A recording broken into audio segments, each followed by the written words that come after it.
Et vous êtes toujours sur Globule Radio et nous sommes toujours en plein marathon des 24 heures radio avec Claire et Bruno Boussagol.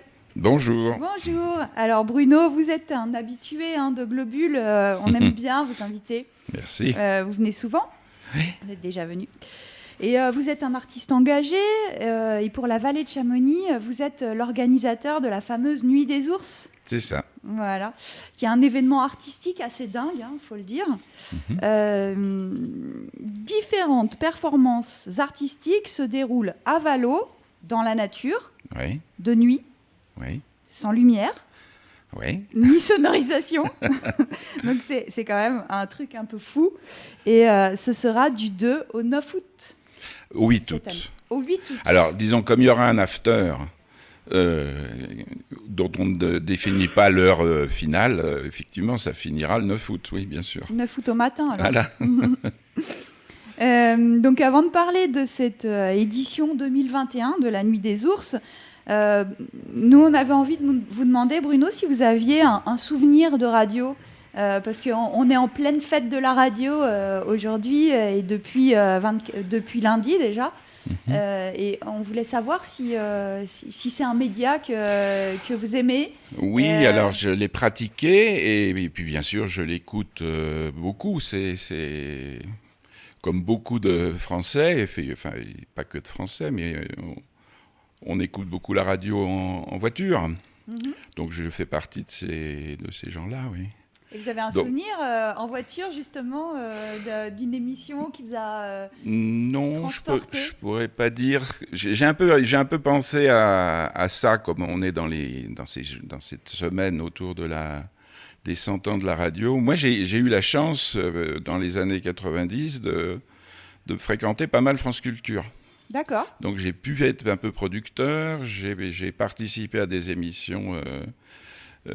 Staccato, je ne sais pas si vous avez souvenir, c'est une émission très très décoiffante d'Antoine Spire.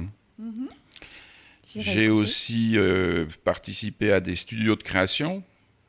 Voilà, donc il y a eu... vous avez créé des...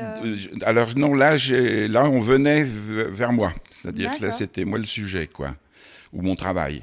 Alors c'est peut-être là-dessus que j'aurais quelque chose à dire, parce que... Parmi les activités que j'ai ou que j'ai eues, j'ai beaucoup travaillé avec des enfants autistes et psychotiques en milieu hospitalier, en particulier au Puy-en-Velay. Et France Culture est venue passer plusieurs jours dans ces ateliers. Pour créer un reportage sur ces ateliers. Et ça a été extraordinaire parce qu'effectivement, quand une radio de cette, disons, importance... arrive dans un non-lieu, parce que malgré tout, un hôpital psychiatrique, c'est pas fait pour la radio. Il se passe quelque chose. Tout à fait. Voilà. Un peu déstabilisant peut-être aussi. Pour tout le monde. Et effectivement, c'est le petit souvenir, voilà, que je voulais pointer, c'était le technicien son qui s'effondre en pleurs parce qu'il n'en peut plus de voir, d'entendre, émotionnellement ce qui est en train de se passer. Devant lui, bon, pour quelqu'un qui ne sait pas, au fond, qui n'a pas cette appréhension positive, en fait, de la maladie mentale, parce que c'est mon cas, moi j'ai une appréhension positive de la maladie mentale, aussi terrible soit-elle, aussi handicapante soit-elle. Pour moi, oui, sur les terrains artistiques, on est en direct, on est en situation directe. On est directement dans la création. C'est pour ça aussi que c'est épuisant. Pour la personne Pour la personne. La personnalité la plus connue dans le monde qui a eu ce profil-là, c'est Antonin Artaud. Antonin Artaud, c'était un créateur en permanence, avec des phases absolument aberrantes qui ont pu durer des années, où il ne cessait pas d'écrire, mais ce qu'il écrivait était incompréhensible pour quiconque. Ça a été publié, ceux qui veulent, c'est chez Gallimard, ceux qui veulent se pencher sur les carnets de la période de la guerre, vont voir exactement de quoi il en retourne quand quelqu'un qui est dans la maladie mentale, la psychose. Mais à ce moment-là, on ne parle même plus de psychose. Moi, j'ai connu son psychiatre à Artaud, et il lui-même était le psychiatre des surréalistes, hein, parce que beaucoup des surréalistes étaient eux-mêmes tout à fait dans des phases hautes, basses, enfin ce qu'on appelle la bipolarité aujourd'hui. Et il disait mais que lui, il travaillait sur le terrain de la poésie, de la peinture, des idées, de la phénoménologie, etc. Pas du tout sur le soin. Le soin, bon ben ça peut être secondaire. Est-ce nécessaire ? Oui, c'est nécessaire parce que la folie, c'est vraiment terrible. C'est terrible. Quelqu'un qui disait, si tu veux te rendre compte vraiment ce que c'est que la grande folie, qu'une crise, que tu t'imagines quand tu as été le plus amoureux de quelqu'un et que ce quelqu'un te quitte. Voilà, tu es dans cet effondrement. Eh ben, l'effondrement en question, c'est ce qu'il y a de plus proche de ce que peut vivre au quotidien quelqu'un qui est dans le délire, qui est dans le... C'est jamais très positif, le délire. C'est plutôt flippant, quoi. Voilà. Donc ça, c'était une autre vie, hein, parce que vous êtes un peu un homme aux multiples vies, on va dire. Et, Oui, ceci étant, à la Nuit des Ours, il va y avoir un spectacle joué par des femmes, disons, à statut bipolaire, enfin à diagnostic bipolaire, de très longue durée, qui ont 40 ans, 50 ans dans la bipolarité. Et avec qui je travaille depuis des années, et on monte des spectacles qu'on joue. Et comment elle s'appelle, cette compagnie ? La compagnie, c'est le collectif Parce qu'on est là. Donc le côté parce qu'on est là, c'est une affirmation que c'est pas parce qu'on est bipolaire, qu'on a des crises, qu'on a des hospitalisations, qu'on n'est pas là. On est là. Voilà. Et c'est devenu un collectif extrêmement revendicatif, mais en douceur, quoi. Voilà. Donc on va reparler de la programmation de cette Nuit des Ours, plus ou moins, parce que je crois que vous aimez bien les surprises quand même, mais on en reparlera tout à l'heure. Oui. Mais peut-être on peut revenir sur cette idée dingue de faire un événement sans sonorisation, sans lumière, de nuit, dans la nature. C'est quand même un projet un peu fou. Et l'idée, c'est de faire vivre une expérience artistique à vos visiteurs, où c'est une histoire d'écologie aussi, de légèreté. Je crois que vous aviez utilisé ce mot quand on en avait discuté. Oui. Donc, pourquoi ? Oui. Disons qu'on est dans un moment, j'allais dire extraordinaire. Enfin, l'histoire de l'humanité en ce moment, et moi, je voudrais pas rater cette époque. Hein, c'est évident. On y est, c'est super. On est dedans. Voilà. Donc, tous, autant qu'on est dans les métiers qu'on a, on peut réellement réinterroger tout, absolument tout de ces fondamentaux même. Et justement, un des fondamentaux du spectacle, c'est la relation directe spectateur, acteur, musicien, danseur. Et au fond, moi, j'ai toujours tourné autour de ça. Hein, ça fait 45 ans que ça dure. J'ai très peu utilisé les espaces scéniques, enfin, voilà, les théâtres. Bon, certains théâtres m'ont fait rêver, notamment les théâtres qui sont en effondrement, enfin qui sont détruits ou où on ne va plus, des vieux théâtres. Ça, pour moi, il y a une poésie. De l'époque romaine ou... Oui, alors bien sûr, les ruines, mais aussi il y a des théâtres dans des villes françaises qui ont fermé il y a 30 ans, 40 ans. Alors il arrive qu'on ait la possibilité de pousser la porte. Et là, quelque chose se dégage, ça c'est certain.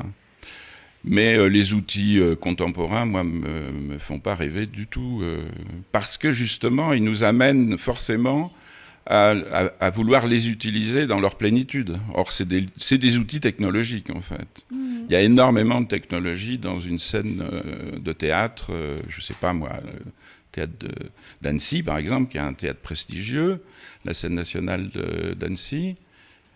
C'est un outil, c'est d'abord un outil. Quelqu'un qui arriverait et qui dirait « bon, moi, j'ai pas besoin des lumières, du son, etc. » Si ça se trouve, il pourrait même pas y arriver. Il pourrait pas y arriver. Donc moi, c'est ça que je remets non pas en question, tous ces outils sont la puissance même française, hein, de la qualité française au niveau des productions. Mais enfin, pour moi, il y a de la place justement pour la relation directe. Et ça, c'est une dimension écologique, effectivement. Voilà. C'est-à-dire comment on rétablit la relation directe entre le producteur et le consommateur, par exemple. Et puis le lieu dans lequel... Et donc, de fait, le lieu. C'est-à-dire que puisque le théâtre peut se faire n'importe où, quand je dis théâtre, c'est de la danse, de la musique, puisque ça peut se faire partout, c'est simplement parce qu'on désigne à un temps T, c'est du théâtre, et on crée les conditions pour que ce soit du théâtre. Donc en général, là, je viens de faire un cercle avec mon doigt, parce qu'effectivement, le public va se mettre en cercle autour de quelque chose qui va se passer. Et il suffit que le cercle se déface, et ça y est, la scène est terminée, il n'y a plus de théâtre, et on peut aller ailleurs. Mmh. Et au fond, La Nuit des Ours, c'est ça. C'est-à-dire, c'est comment aller d'un ailleurs à un ailleurs. Tout ça, c'est une promenade, c'est un... Voilà, c'est... Oui, c'est ça, parce que l'idée, c'est que les visiteurs soient pris en charge par un guide qu'ils choisissent pour partir découvrir 4 spectacles, je crois, 4 ou 5. 4 spectacles dans la nuit, avec un guide qui va les accompagner aussi de sa passion, c'est-à-dire que ce guide... Il va être un spécialiste des étoiles, il va être un spécialiste de la poésie de Dante, puisque cette année, c'est le 700e anniversaire de la mort de Dante, etc. Donc on a 8 guides, et ces 8 guides, donc, on peut les choisir par le sujet qu'ils vont défendre. Par contre, on ne choisit pas les spectacles, et à la limite, on ne sait même pas qu'est-ce qu'il va y avoir comme spectacle. Là, je suis entre deux en ce moment, parce qu'effectivement, on est quand même tenté de dire... Qu'est-ce qu'il va y avoir ? Mais je voudrais pousser au maximum cette idée que le programme, on le donne quand tout est fini. Voilà, c'est-à-dire, c'est une expérience. C'est une expérience. Qu'on accepte de vivre en tant que visiteur, enfin que participant. C'est ça. Et de fait, on ne voit pas tous les spectacles. On ne peut pas tous les voir, puisqu'il y a 2 circuits de 4 spectacles. Ou alors, il faut venir 2 fois. Non, c'est fini ça. C'était l'année dernière. On a tenté cette opération-là. Et on s'est rendu compte que ça n'était pas convaincant, parce que ce qui est fort dans La Nuit des Ours, c'est le côté exceptionnel. Mmh. Donc si on le redouble, pourquoi pas le faire 3 fois, 4 fois, 10 fois, voilà. Et à ce moment-là, on retombe dans les travers de la consommation, et alors que justement, celle-là, je sens qu'on peut la freiner, quoi. Alors par contre, on divise le public. Le 7... Donc la veille du 8, le 8 c'est la nuit des ours, le 7 on fait une nuit des oursons, c'est-à-dire qu'en fait on propose à un public de 7 à 12 ans de vivre ce que vont vivre les parents le lendemain, mais uniquement entre enfants qui sont accompagnés là par 3 guides par groupe. Donc c'est très accompagné. Donc les parents restent d'un côté. Les parents vont voir un film sur grand écran et puis voilà, enfin on leur prépare une soirée pour eux. Une soirée pour eux et les enfants, eux, sont dans les mains de 3 guides, dont un guide qui va leur parler, alors voilà, de raconter des choses. Ils vont pouvoir choisir aussi leur guide. Et puis 2 guides qui ont le BAFA, ou qui sera médecin ou éducateur, enfin disons qui donnent cette sécurité. Et pour nous d'ailleurs, les organisateurs, enfin bien que je me fasse pas d'inquiétude, mais enfin voilà, qu'on offre cette garantie, disons, aux parents, qui lâcheront leurs gosses pendant 4 heures à peu près. De nuit dans la nature. De nuit dans la nature, voilà. Avec des gens tout à fait aptes à prendre en charge les enfants. Et puis voilà. Ensuite, les enfants verront les mêmes spectacles que leurs parents le lendemain. C'est ça, tout à fait. Okay. Tout à fait. Mais disons que comme il y a 8 spectacles, sur les 8, il y en a 4 qui effectivement sont ce qu'on appelle tout public, et 4, ma foi, qui pourraient non pas choquer, c'est-à-dire que le rapport du spectacle à l'enfant, c'est souvent que c'est le parent qui est choqué par l'idée qui se fait que son enfant a vu ça ou ça. Bon, quand on est... moi, j'ai programmé 300 ou 400 spectacles dans ma vie. Je suis convaincu que j'ai jamais fait d'erreur sur ce terrain-là, parce que c'est mon métier, quoi. et que je suis pas là pour choquer, je suis là pour trouver des zones de sensibilisation, d'émotion, et que donc, ça s'évalue, ça. Voilà. Je suis pas quelqu'un qui cherche le choc. Je cherche je cherche la surprise qui va effectivement donner un petit effondrement dans toutes les défenses émotionnelles. Alors, je ne dis pas qu'il faut sortir de là complètement en pleurs, mais disons que c'est peut-être le rire, hein, bien sûr. Mais voilà, que ça va nous changer de nos habitudes, hein, tout simplement, vous de consommation. À toucher vos spectateurs d'une manière ou d'une autre. Voilà, avec ce qui fait chez un artiste. D'émotion. Oui, et ce qui fait chez l'artiste que justement, il fait ce métier-là et pas un autre. C'est-à-dire pourquoi il s'est mis dans cette situation quand même très difficile au niveau social et économique, de créer. C'est pas du tout une valeur contemporaine, la création. On croit comme ça, on est un créateur, etc. Mais si on vit de création, on peut pas créer non plus en permanence. Donc c'est toute une stratégie, et cette stratégie, elle est malgré tout fragile. Et donc l'artiste à qui je vais m'adresser parce qu'on a aussi des plasticiens, hein, on n'en a pas encore parlé, mais il y a aussi des sculptures qui se construisent pendant la semaine qui précède la Nuit des Ours. Et ces artistes-là vont aussi se mouiller d'une certaine manière, puisque leur œuvre, ils vont la lâcher. Et c'est une œuvre qui elle-même va durer le temps que dure... oui, puis qui va être soumise aux éléments. Absolument. Qui peut-être va être éphémère. Tout à fait, ce qui est contraire aussi à toute la logique de marché de l'art. Oui. Puisque justement, on investit sur quelque chose qui va durer. Et nous, on travaille sur justement... C'est pas tant que ça va pas durer, mais c'est que ça va se transformer. Et ça, c'est contraire à l'art contemporain. Dans l'art contemporain, il y a, à part un Boltanski, où il y a très très peu de gens qui admettent que leur œuvre puisse bouger. Parce qu'évidemment, si elle bouge, elle perd sa valeur. Or, comme c'est un des lieux du marché... Il y a un artiste qui avait fait avec la décomposition d'une banane, je crois, non? C'était pas... Oui, alors j'ai plus son nom en tête, mais effectivement, oui. Alors évidemment, c'est aussi... Boltanski, lui, il a carrément vendu sa vie. Un Japonais, donc il a une caméra sur lui en permanence. Ah mais oui, c'est vrai. Et voilà, donc l'œuvre, elle se détruit au fur et à mesure. Alors le gars, il accumule les cassettes, mais enfin c'est complètement... C'est aberrant. C'est quelque chose qui est aberrant. Alors c'est Boltanski. Boltanski, il peut se permettre de vendre cher une œuvre qui va être détruite. Nous, c'est pas du tout ça. Nous, c'est évident qu'on indemnise, mais on n'achète pas l'œuvre, quoi. En tout cas, c'est un beau projet. Et, donc, qu'est-ce qu'il faut faire là? Il faut qu'on s'inscrive pour participer. Faut attendre. Qu'est-ce qu'on dit à nos auditeurs? Ouais. Alors, faut attendre le 19 juillet. 19 juillet. Et le 19 juillet, on ouvrira la billetterie. La billetterie. Et alors, ce qu'on n'a pas dit, c'est que ça, c'est la Nuit des Oursons et la Nuit des Ours. Mais il y a aussi des préambules, c'est-à-dire du 2 au 6, il va y avoir une tournée des refuges, donc il y a un spectacle qui va tourner de refuge en refuge. Il y a une tournée des bistrots, enfin il y a plusieurs tournées des bistrots. C'est un spectacle musical, ouais, c'est ça? C'est ça. Donc il y a plusieurs tournées des bistrots aussi, donc avec des spectacles plutôt de rock. Et puis il va y avoir une tournée que j'ai appelée la tournée des chemins, je ne suis pas encore sûr du nom. Et là, c'est un botaniste qui va faire de la botanique avec les gens de Servoz. Alors pour l'instant, il y a Servoz